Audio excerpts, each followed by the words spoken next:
Hello friends, आप सभी को मेरा नमस्कार।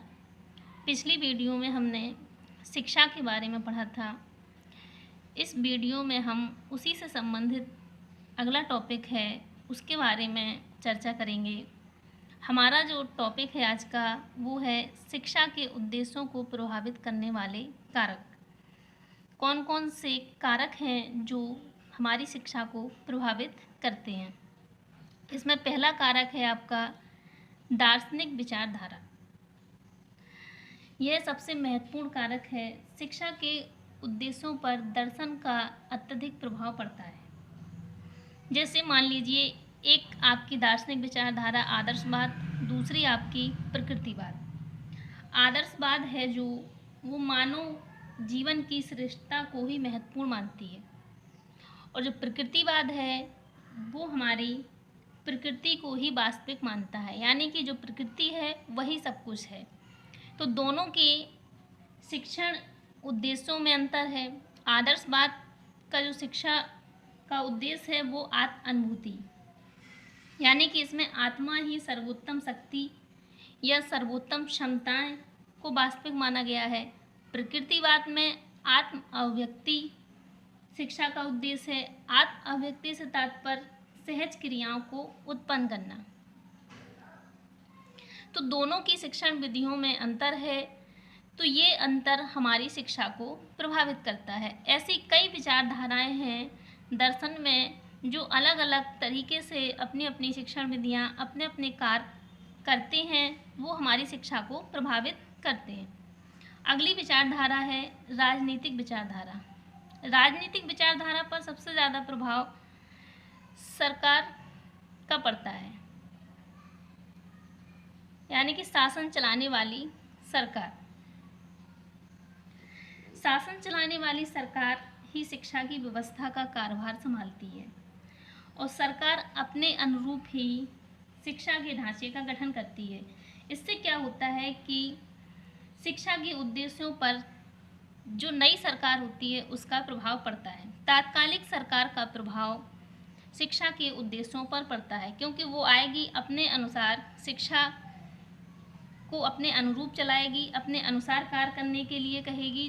तो उससे क्या होता है कि हमारे जो उद्देश्य होते हैं वो काफ़ी प्रभावित होते हैं। अगली विचारधारा है मनोवैज्ञानिक या मनोवैज्ञानिक कारक। मनोवैज्ञानिक कारक शिक्षा पर कैसे प्रभाव डालते हैं? इसमें सबसे महत्वपूर्ण है व्यक्तिगत भिन्नता या व्यक्तिगत भिन्नता।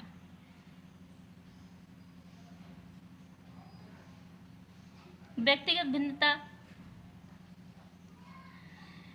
इसमें क्या होता है, प्रत्येक व्यक्ति की अपनी अलग अलग क्षमताएं होती हैं। किसी भी व्यक्ति की विशेषता एक समान नहीं होती है। कोई कम बुद्धि का होता है, कोई सामान्य बुद्धि का होता है, कोई अधिक बुद्धि का होता है। तो सभी के लिए शिक्षा की अलग अलग व्यवस्थाएं होनी चाहिए। अगर ऐसा नहीं हो पाता है तो वो हमारी शिक्षा पर अत्यधिक प्रभाव डालता है।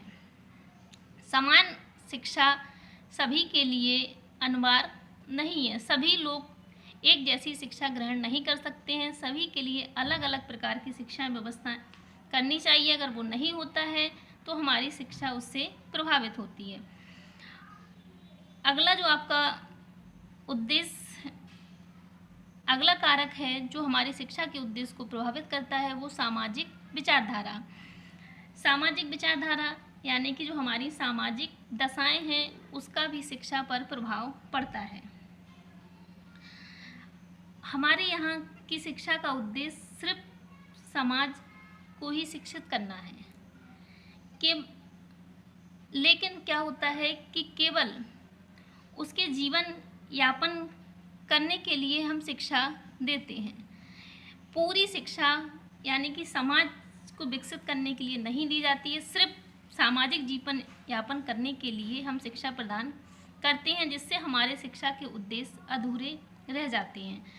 तो वो हमारे शिक्षा पर महत्वपूर्ण प्रभाव डालती है। अगला कारक है आर्थिक दशाएं। आर्थिक दशाएं किसी भी देश का आर्थिक स्तर वहाँ की शिक्षा को प्रभावित करता है। हमारे देश के आर्थिक साधनों में कमी है, जिसके कारण क्या होता है कि हम ऊंचे उद्देश्यों का निर्धारण नहीं कर पाते हैं, जिससे हमारी शिक्षा अधूरी रह जाती है। किस कारण? साधनों के अभाव में। जब हमारे पास कोई चीज़ उपलब्ध नहीं होगी, साधनों की कमी होगी, तो हमारी शिक्षा व्यवस्था पीछे हो जाती है और हम एक तरीके से पिछड़ जाते हैं। सिर्फ हमारे उद्देश्य ही रह जाते हैं, हम उनको व्यवहारिक रूप में नहीं ला पाते हैं। अगला आपका कारक है तकनीकी उन्नति। तकनीकी उन्नति तो अत्यधिक महत्वपूर्ण है और अत्यधिक छाप शिक्षा पर छोड़ती है। जैसे यदि कोई देश विकसित है तो वहाँ की शिक्षा को तकनीकी बढ़ावा दिया जाएगा, नवीन खोजों को प्रोत्साहन दिया जाएगा, शिक्षा के उद्देश्य निर्धारित किए जाएंगे। लेकिन जो देश पिछड़े हुए हैं वहाँ की शिक्षा क्या होगी कि सिर्फ दूसरे देशों की नकल करने के बराबर ही रह जाएगी। वो सिर्फ दूसरों देशों की नकल करके ही अपनी शिक्षा को आगे बढ़ाएंगे, क्योंकि उसके पास कोई ऐसी टेक्निकल नहीं होती है जिससे वो अपने उद्देश्यों को आगे ले जा सकें। लास्ट है आपकी भौगोलिक दशाएं। भौगोलिक दशाएं में सभी जगहों का वातावरण एक जैसा नहीं होता है।